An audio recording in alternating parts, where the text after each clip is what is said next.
Channel के like कीजिए, subscribe कीजिए, शेयर कीजिए। भोलेनाथ के चरण में प्रणाम करती हूँ, मैया भवानी के चरण में प्रणाम करती हूँ, गणपति के चरण में प्रणाम करती हूँ, हम अपनी माता पिता के चरण में प्रणाम करती हूँ। मेरा प्रणाम स्वीकार हो प्रभु, मेरा प्रणाम स्वीकार हो। सभी देव देवी के चरण में प्रणाम करती हूँ, मेरा प्रणाम स्वीकार हो प्रभु, मेरा प्रणाम स्वीकार हो। एक राजा रहा करता था। राजा के एक लड़का जन्म लिया था, उसका नाम था रवि।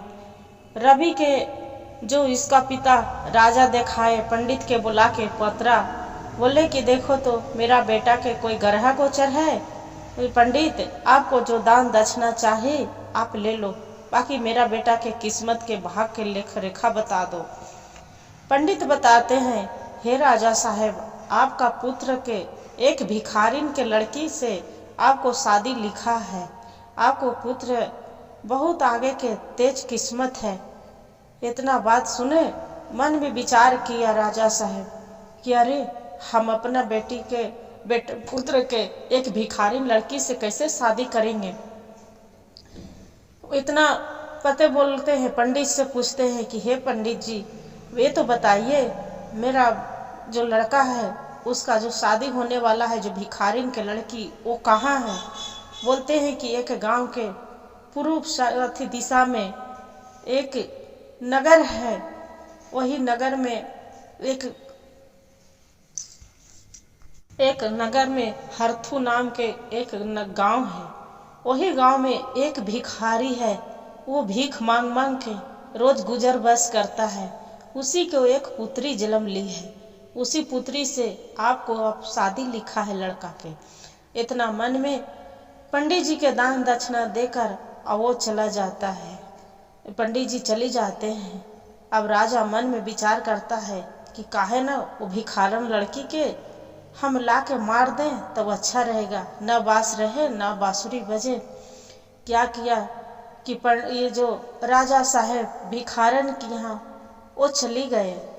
जो चले गए हरथू गांव, जाके भिखार के बोलते हैं कि हे भिखारी, आप को लड़की है, अपना लड़की के दे दो, आपको लड़की के हम अच्छे से पालन पोषण करेंगे। मेरे घर में कोई कमी नहीं है, कुछ भी नहीं। वो अपना लड़की के दे दो, उसका पढ़ाई लिखाई खाना उना सब खिलाए पिलाएंगे, सब करेंगे। तुम्हारा पास में तो कुछ नहीं है, भीख मांग के लाता है तो दोनों पति पत्नी खाएगा और न तो तू नहीं खाता है। उसका पत्नी बोलते हैं नहीं, हम नहीं दे सकते हैं जी, हम भले भीख मांग के खाते हैं, बाकी हम अपने बच्चों को नहीं दे सकते हैं।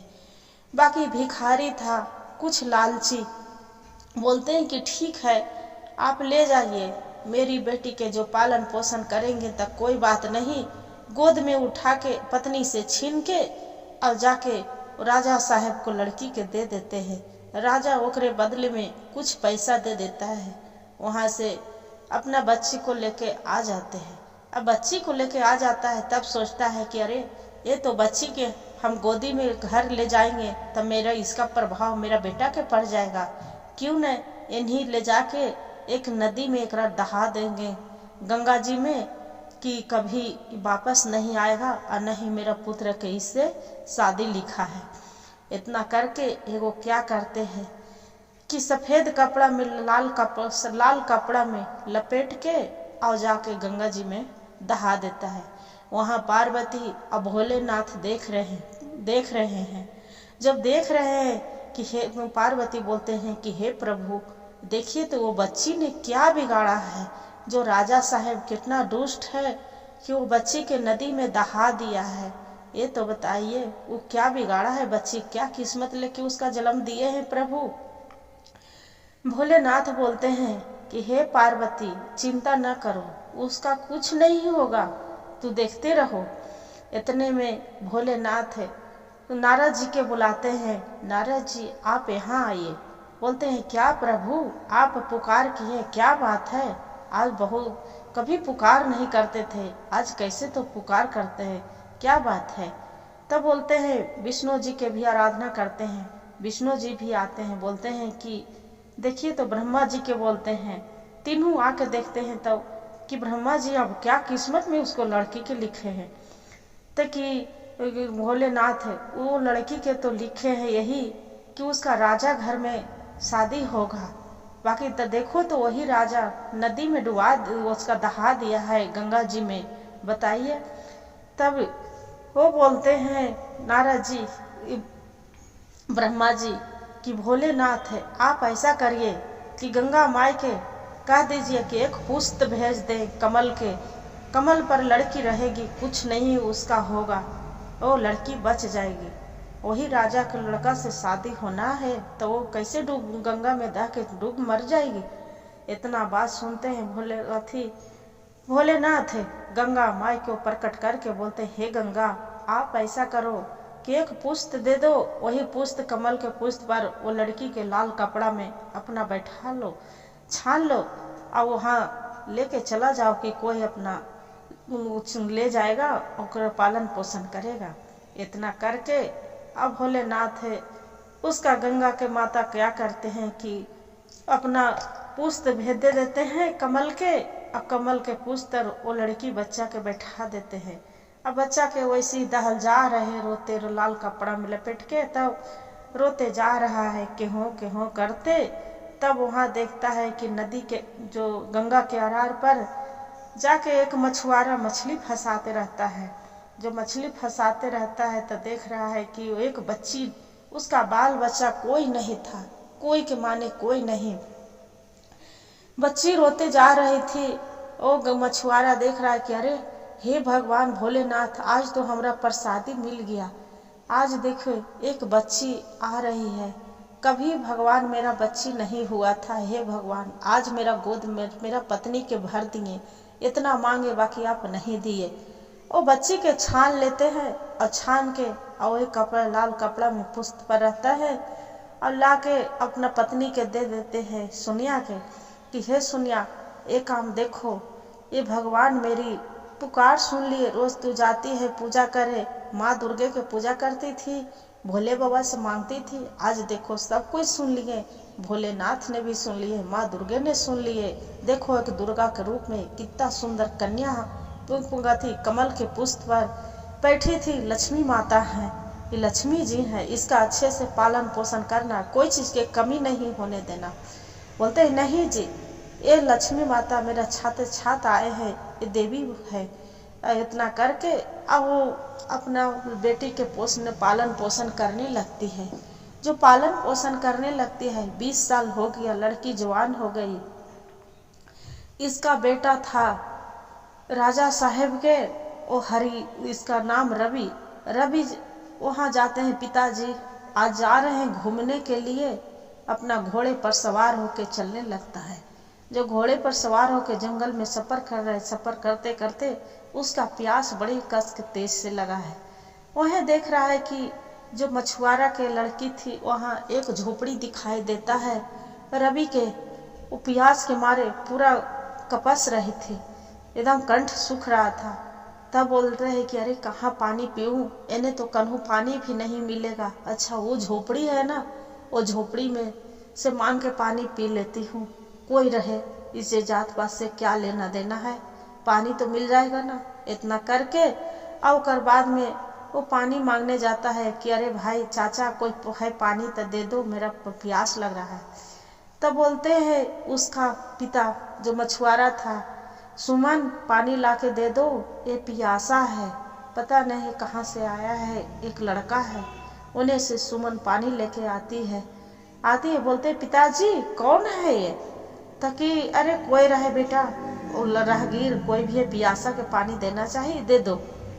पानी जो पिलाने लगते है वो सुमन, तब रवि देखता है उसका चेहरा तो बोलते हैं हाँ कितनी सुंदर है। तब बोलते हैं कि पिता अच्छा ये तो बताइए चाचा ये आपको बेटी है, ये तो बाप रे बाप लग रहा है इंद्र के परी है, कितना सुंदर भगवान इसका उड़े के भेजे हैं। बोलते हैं कि हाँ बेटा आपसे क्या बतावे, हम 20 साल पहले हम नदी के किनारे में मछलियाँ फंसा रहे थे, एक कमल के पुष्प पर ये लड़के गंगा जी में दहल आ रहे थे, वहीं से लाई थी, पता नहीं कहाँ इसका घर द्वार है नहीं मालूम। वो बोलता है रवि कि ये चाचा ये लड़की से मेरा शादी कर दीजिए, ये लड़की के हम रखना चाहते हैं, जे ये मेरी लड़की जीवन में बहुत खुश रखेगी। वो बोलते हैं मछुआरा कि बेटा तू कहाँ राजा के लड़का, अब कहाँ हम एक गरीब मछुआरा, मेरे बेटी के बहुत दुख तकलीफ होगा, हम क्या करेंगे।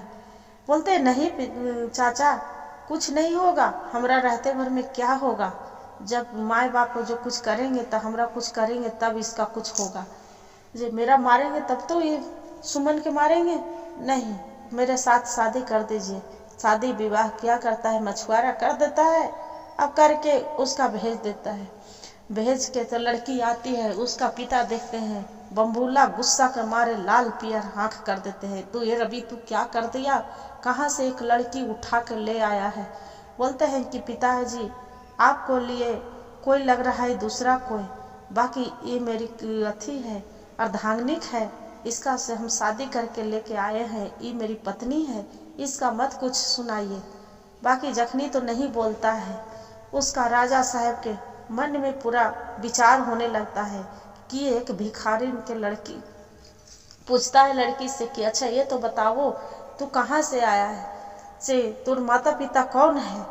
तब लड़की बताती है कि क्या कहे 20 साल पहले मेरी माता पिता पता नहीं कौन है कहाँ से, मेरे माता पिता गंगा जी में वो जन्म लिए थे, कोई गरीब के लड़की थे, कोई गंगा जी में हम दहा ला रहे थे, मछुआरा थे, वही मछुआरा मेरा माता पिता पालन पोषण किए हैं और उसी को घर में रहे।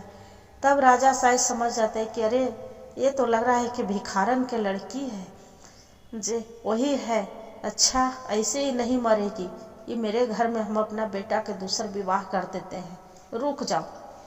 मन में विचार करके रवि चल जाता है अपना काम करने के लिए, प्रजा लोग के संभालने के लिए। राजा बोलते हैं कि बेटा रवि तू जाओ प्रजा लोग के देख के आवो, आज तुम्हारा जाना है, मेरा थका थका मियाज लग रहा है, आज हम नहीं जाएंगे। वो बोलते कोई बात नहीं पिताजी हम ही चली जाते हैं राज में। रवि अपना घोड़ा लेके चली जाता है दूसरे राज में। ये क्या करता है राजा साहब अपना मंत्री के, मंत्री जी आप सिपाही से बोल के जंगल से एक विशाल नाग ला के दे दीजिए। बोलते हैं कि क्या बात है राजा साहब, अरे नहीं कुछ बात नहीं है, आप ला के तो दे दीजिए, मेरा वो नाग के देखना है कि कौन रूम के नाग होता है, से उसलिए के और लगा मांग के ला के दे दीजिए। बोले ठीक है। क्या करता है सिपाही राजा के जंगल से नाग पकड़ के और ला के पेटी में बंद करके दे देता है राजा साहब। राजा साहब ये क्या करती है, जो ये सोई रहती है सुमन, वही कमरे में धीरे धीरे जाके अब खटिए तर वो पेटी में से निकाल के और नाग के निकाल के छोड़ने लगते हैं। जैसे छोड़ने लगते हैं वैसी नाग डांक मार देते हैं। डांक मार दिए हैं, राजा चिल्ला के उठते हैं, अरे कोई बचाओ, मेरा नाग ने काट लिया, नाग काट लिया। तब लड़की उठती है सुमन, क्या हुआ पिताजी, क्या हुआ पिताजी, आप यहाँ क्या कर रहे थे पिताजी मेरे कमरे में। और इतना करके राजा साहब तो बेहोश हो जाता है। राजा बेहोश हो जाते हैं। लड़की क्या करती है कि खून चूस चूस के अपना मुंह से, अच्छा पिताजी आपको कुछ नहीं होने देंगे, आप चिंता न करिए। लड़की मुंह से खून चूस चूस के और अपना वो फेंक देते हैं। फिर ऊपर से माता पार्वती और भोलेनाथ बोलते हैं कि देखे स्वामी वो लड़की को मारने के लिए कितना उपाय किए, बाकी आज वही लड़की जान बचा रही है। देखिए माता भवानी भी वही सोचते हैं। भोलेनाथ बोलते हैं कि देखो पार्वती, जिसका कोई नहीं भगवान नहीं मार सकता है, जिसका कोई नहीं मार सकता है, से वो मर जाती कैसे, से देखो आज उसी को भारी पड़ गया, राजे के नाग राजे को भारी पड़ गया। इतने में रानी आती है अथी सुरती, तो कर बाद में वैद्य बुलाती कि अरे कोई बुलाओ, वैद्य बुलाओ, वैद्य बुलाओ। वैद्य आते हैं, उतने में रवि आ जाता है। बोलते क्या हुआ पिताजी के, तो पिताजी के तो नाग में काट लिया, तो ये कमरे में ताकि पता नहीं ये पिताजी कैसे आए थे नाग लेके, नाग कैसे आ गया, ये तो कट गया। तब देखता है कि नाग बक्से से जो पिटारी रहता है उससे निकालते हैं। तब रवि समझ जाते हैं कि पिता के मेरा चाल है, उसका से सुमन से कुछ नहीं बताते हैं रवि। फिर वैद्य जी आते हैं, तब बोलते हैं राजा साहब की कि राजा साहब आप तो कितना किस्मत वाले हैं कि आपको बहू तो लक्ष्मी मिली है कि आपको बचा लिए, न तो आजकल के युग जमाने में कौन बचाते हैं, अपना सास ससुर के कौन सेवा करते हैं, और आपके तो एक लक्ष्मी बन के बचाई है बहू। तब राजा साहब बोलते हैं कि हे बहू, मेरा माफ कर दो बहू, आपको मारने के लिए हम क्या क्या नववती बुद्धि रचे। हम पहले आपको गंगा जी में दहा दिए, आपको माता पिता भिखारी थे, वहाँ से ला के गंगा जी में दहा दिए, वहाँ से तू बच गया, तो फिर शादी करके आए, तुम्हारा नाग ने मंगला के मंत्री से मंगा के तुम्हारे डांसने के लिए, बाकी वो तुम्हारा उल्टा मेरे ऊपर नाग ने डांस लिया। अब मेरा माफ कर दो बहू, आज के बाद ऐसे नहीं करेंगे, तू मेरी घर के बेटी है, लक्ष्मी है, हम अपनी बेटी के कटाने चली थी, मारने चली थी, अब ऐसे नहीं करेंगे। वो बोलते हैं कि कोई बात नहीं पिताजी, जो जो करते हैं जो अपने पाते हैं, अब क्या आपको सजा भगवान दे दिए हैं, हमरा क्या मारेंगे। इतना करके और दोनों सब राजा रानी और रवि और लड़की रहने लगती है, सुमन खुशी खुशी जीवन बिताने लगती है। भगवान के रोज बेचारी एक लोटा जल डालती थी, भगवान की आराधना की, हे भोलेनाथ आप ही को कृपा कि मेरा जीवन बचा है, और न तो मेरा तो सब जीवन लेने ही पर तुल गए थे।